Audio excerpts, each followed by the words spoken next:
Hey guys, welcome back to today's video. Today is Monday, January 25th, 2021, and today we're going to be talking about the filibuster in the United States Senate and where certain Democrats, specifically, moderate Democrats and conservative Democrats, stand on abolishing the filibuster and talking about those implications. Now today, actually fairly recently, I believe just a few moments ago, Senator Mitch McConnell, the minority leader, he has announced that they will allow the Senate power sharing deal to advance. Now, what does this actually mean? Well, so far, the Republican Party has pretty much been in control of committees because they have yet to transfer power to the Democratic Party in some of these top positions. Why? The Republican Party was the party that had held the Senate for 6 years, and the Democrats needed Republicans to agree. Because we are in a 50-50 Senate, leadership is pretty much tied at this point. While the Democrats do have the majority, it's still the narrowest type of majority possible, so there's a lot more things that the Republican Party and the Democratic Party are going to have to work together on compared to, an otherwise normal type of majority where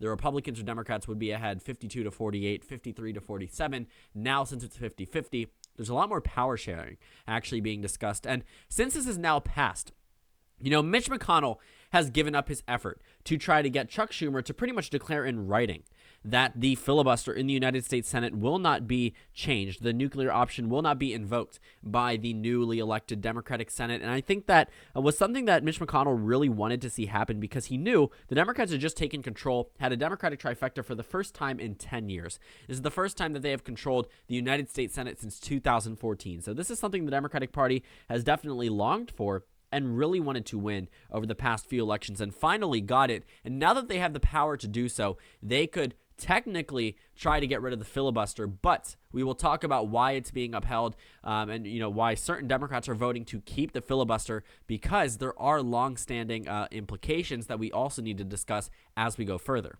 But the first thing is actually discussing what is a filibuster. The average American voter does not know what a filibuster is, which is why I don't think an argument about the view from the public is something that really should be mentioned when we talk about support for the filibuster. It more so has to do with implications on future party standoffs between both major parties. The Democrats and the Republicans are never going to always control the United States Senate or always control the United States House of Representatives. So looking at the Senate, specifically with the filibuster here, you do have to realize that if this goes under one party, the next party in power will use this to their advantage. The same way there was the partial nuclear option used by Harry Reid that pretty much cleared up court vacancies in 2013. It was not applied to Supreme Court vacancies, but then it was after Mitch McConnell and the Republicans took a trifecta up in 2017. So whenever the opposition party gets in power and they're able to use what they, pretty much just choose what they want to do, that's exactly what happens here. But the Democratic Party, some are arguing that the Democratic Party should abolish the filibuster in order to ensure that major pieces of legislation are passed. So we can actually read the standard definition of a filibuster. I think once you actually read it, you'll understand exactly what it is. Many people do. You learn it in your civics class in high school or your social studies class in middle school, but essentially defined as a tactic used in the United States Senate to prevent a measure from being brought to a vote by means of obstruction. The most common form occurs when one or more senators attempt to delay or block a vote on a bill by extending debate on the measure. So when you see those videos talking about, Bernie Sanders' 8-hour speech to the United States Senate, that's a filibuster. That's what senators do. They prolong the time to vote on a bill by constantly bringing things to the floor to debate, making numerous speeches, making their argument. And a lot of the times, they know that it's not really swaying anyone, but they're just wasting time in order to prevent the vote from actually occurring. So far, the filibuster has been in place. It rarely has ever been taken out, only in terms of handling nominations in courts. And right now, we are seeing the possibility that the Democrats completely throw it out to ensure that major pieces of legislation are able to pass under a new Democratic Senate.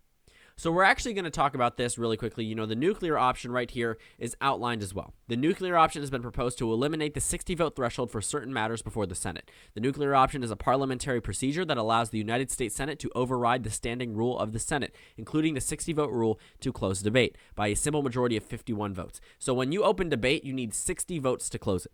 That's why, a filibuster can actually happen. But also, because this was removed in 2017, that allowed Amy Coney Barrett to completely speed through the nomination process and reach to the Supreme Court in the fastest time we've ever seen for a judicial nominee on the Supreme Court level in the United States. The fastest time, confirmed by the United States Senate and seated by, the United States Supreme Court. So this is why, Democrats want to get rid of it, because what Mitch McConnell was able to do with Amy Coney Barrett, the Democrats now want to do with their own bills. We're talking D.C. statehood. That could be upheld by a filibuster. We're talking major pieces of legislation. COVID-19 checks that go out to the public can be held up. Major pieces of the Biden administration, new healthcare bill. The Biden healthcare bill has definitely been in discussion. It was a promise by the Biden campaign. Republicans are going to try to do everything they can to prevent Joe Biden from passing key legislation, because they know that will be his legacy. The opposition party typically always opposes what the incumbent party wants to do, and this year is no different. But now that we have to discuss the filibuster, let's take a look at where senators stand on getting rid of the filibusters. Now that the Democrats are in control, we've pretty much seen the overwhelming majority of those who either have spoken on it or, even those who are not spoken about it, many of them do support getting rid of the filibuster. Now, like I had mentioned, this does have national implications, but the only one so far, I'm going to assume that almost every Democrat besides Joe Manchin, Jon Tester, and Kyrsten Sinema support removing the filibuster, at least pertaining to this administration and this administration's goals. When you're looking at what Democrats have said so far, most of them support removing it, given the very big nature of these next 2 years. It's going to be super crucial that Democrats are able to get everything done if they really want to see any type of change, because many people know, Obamacare would not have been passed in 2010 or 2012, 2014, because the Republicans had control. The Democrats were only able to pass Obamacare with 60 votes in the United States Senate. That is a filibuster-proof majority. The nuclear option would allow it to go down to 51. But the reason why it hasn't been invoked is because people know that a certain political party will never really remain in the majority for a very substantial period of time. There are times, in legislative bodies where certain political parties do dominate, but usually in the Senate, it does fluctuate back and forth. This one had only held in the GOP majority, for 6 years, despite the Republicans following 2014 at a 55 to 45 majority. So that was a pretty considerable majority. Year after year after year, it does narrow down. The same way the Democrats, after 2008, had 60 seats in the United States Senate for a period of time, ended that election with 59 seats in the United States Senate. Just 6 years later, it flipped to the Republicans. So it does change. It changes over time to the Democrats, to the Republicans. So getting rid of this filibuster would allow whichever incumbent party to pretty much shove any type of legislation that they choose, to close debate immediately, to not allow a filibuster to occur, which is why we now see Senator Kyrsten Sinema from the state of Arizona and Senator Joe Manchin from the state of West Virginia oppose this filibuster. And the reason why Mitch McConnell has given this up is because he has cited Kyrsten Sinema and Joe Manchin, stating that they have agreed. They have sent out notices today. Kyrsten Sinema sent out a statement from her office declaring that she would not support removing the filibuster. And that is what Joe Manchin is counting on. Sorry, not Joe Manchin. Mitch McConnell is counting on, because if Kyrsten Sinema is against it, it can't happen, because the Republicans would be able to block it with 51 votes, but now they have 52. They have West Virginia Senator Joe Manchin, and they have Arizona Senator Kyrsten Sinema. And Jon Tester is someone who was previously more opposed in the past, but has sort of brought back up the idea of being open to it. Pretty much just talking about how, he doesn't want to get rid of the filibuster, but his determination to preserve it is not unconditional, which means he's open to the idea, but so far is against. So I say undetermined because it definitely depends on the situation for Senator Tester. But for right now, I don't think the Democrats can count on his vote to get rid of the filibuster. So where does this put the Democrats? This puts them at 53-47 in the best case. There are some Democrats that, once they realize this isn't going to happen, may try to save their reelection bids by announcing that they are against removing the filibuster, just to win in some more conservative states. But for right now, it seems as if there are two prominent Democrats and one Democrat from Montana who is not necessarily, too determined about how he's going to vote about this. But for Joe Manchin and Kyrsten Sinema, they have always been against opposing the filibuster, getting rid of the filibuster, always been opposed to it. And now, they're just saying the same exact thing that they have always said. But the problem is for Democrats, now that they don't have this leverage, that's why Mitch McConnell is allowing them to go forward, because while he did want it in writing, he sort of has statements now that can be used against these Democrats in future elections, because they know they've committed to this. They have committed this to those who elected them in 2018, both Joe Manchin and Kyrsten Sinema. So they definitely have a responsibility to some of those voters who are counting on them to uphold that. But also, if they eventually are whipped into party line, the Democrats could come out with the advantage in this scenario and nuking it completely. But that will, allow legislation to pass the same way Amy Coney Barrett did. Amy Barrett actually did in, so quickly. 30 days, we're talking about immediate legislation passes in the United States Senate whenever a certain political party is there. So that 60 vote definitely will inhibit the Democratic Party or prohibit the Democratic Party more so than, just inhibit. It probably just wouldn't happen at all. So I think prohibit's a better term for this. But prohibit them from passing D.C. statehood, a major thing done by Joe Biden in terms of what he promised to the voters. Not just that, but also talking about, laws that can be done.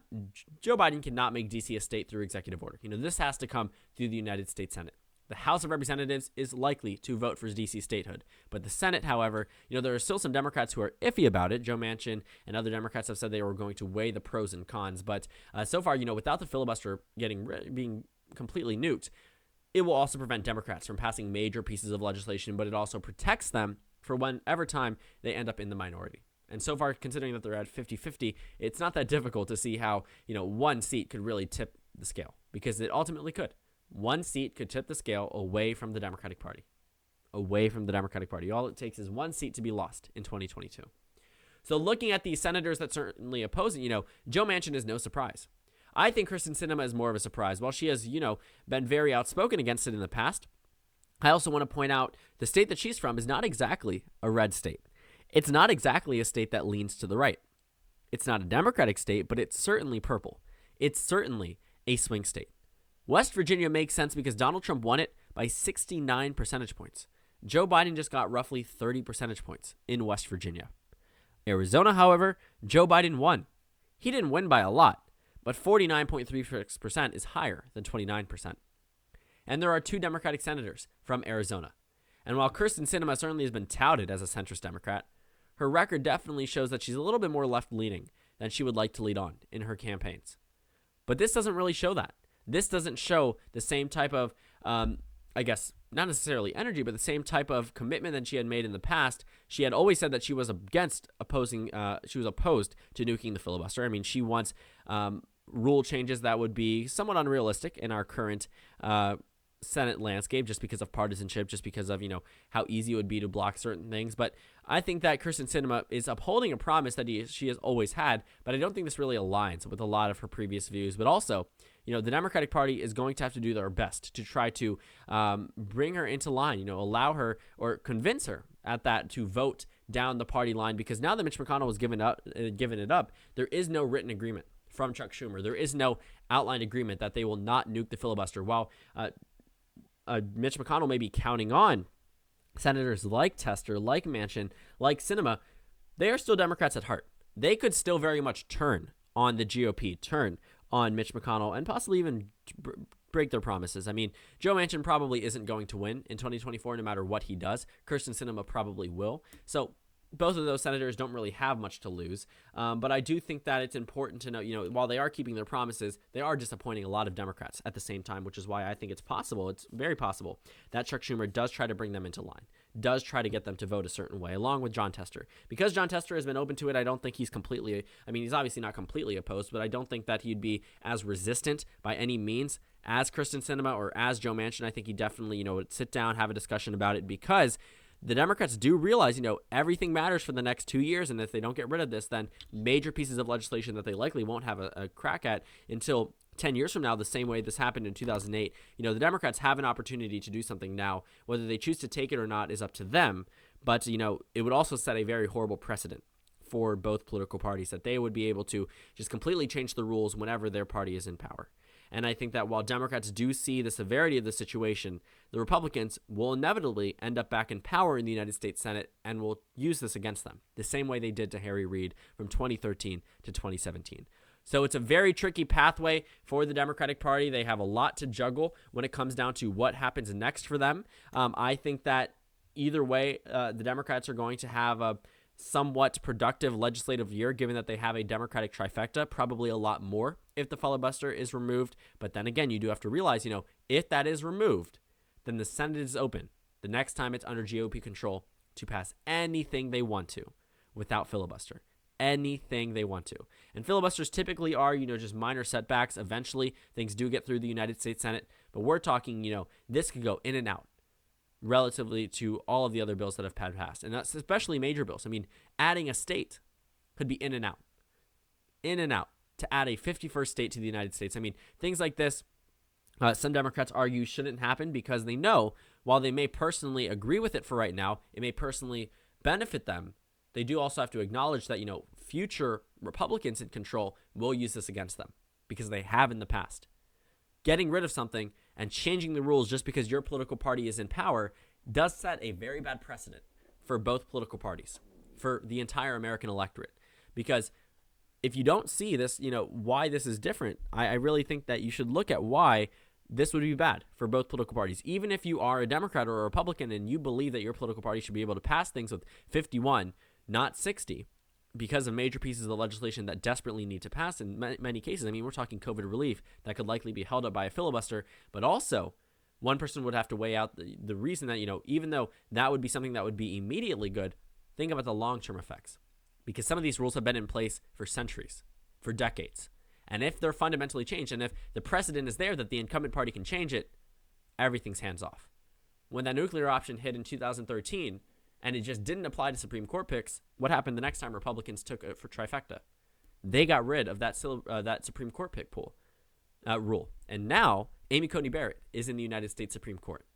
Had that rule been into effect, we probably could have seen the Democrats draw it out a lot longer than they were able to. A lot longer than they were able to. So, looking at what we've seen so far, I think that the Democratic Party definitely has a very tricky pathway moving forward. They're going to have to try to lobby try to lobby Manchin to move over. It's possible if Manchin chooses to vote with it that Sinema will go, and Tester, I think, will definitely go if both of them go. But for right now, Tester seems to be undetermined, and so far Sinema and Manchin seem to be the most outspoken Democrats against removing the filibuster.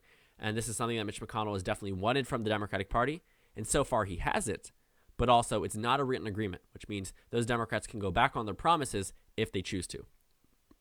If he had it his way, if he was able to impose his power over Chuck Schumer, which he was not able to, if he was, then it would have been completely out of discussion because Mitch McConnell would have pretty much agreed to that for the power sharing deal to advance. But he's counting on these Democrats to keep their word, but it's still up to their control. So it really all depends. This is something, like I had mentioned, 4 or 5 times. The Democrats have a very tricky pathway moving forward to discuss the rule changes in the United States Senate. Will it be worth it? Is the final question a lot of Democrats will be asking themselves at the end of the day. Even though this may temporarily help them, is it worth it to allow this precedent to be set that anytime a political party is in power, they can do whatever they want? And while many Democrats would argue that's what the Republican Party would do, and while many Republicans would argue the exact opposite, I think that it's just really important to note that, once precedents are set, it's very hard to try to say, let's not do that anymore. Because once it's there, it's done. And it's going to be used regardless of which political party is in power, and both parties will use their own words against them, undoubtedly. And I think if Democrats really want to move forward and really want to focus on passing key legislation, maybe they should consider nuking the filibuster, but if they want to be able to be a minority power, that at least a minority party at some point that even has some type of power, I also think that they should not pass the uphold the filibuster rules, allow it to remain at 60 votes to end a debate. So very, very tricky. We are a much more polarized nation than we have been in the past. Those are questions that are going to be up for those 50 Democratic senators. That is the question that they need to ask themselves. Is this worth it? A lot of Democrats are going to be questioning whether or not, because many of them have just been in this minority for 6 years. The overwhelming majority of these senators have served in the minority for the past 6 years. They know what it's like. They know they don't have all the power, but they certainly have some. But removing the filibuster entirely would put the Republican Party practically useless for major legislation. Practically useless, but also, if the Democrats inevitably, lose the Senate, they will be in the same exact position. And I have no doubt in my mind that the Republican Party will use this against them. Will use this against them in the 2022 midterms.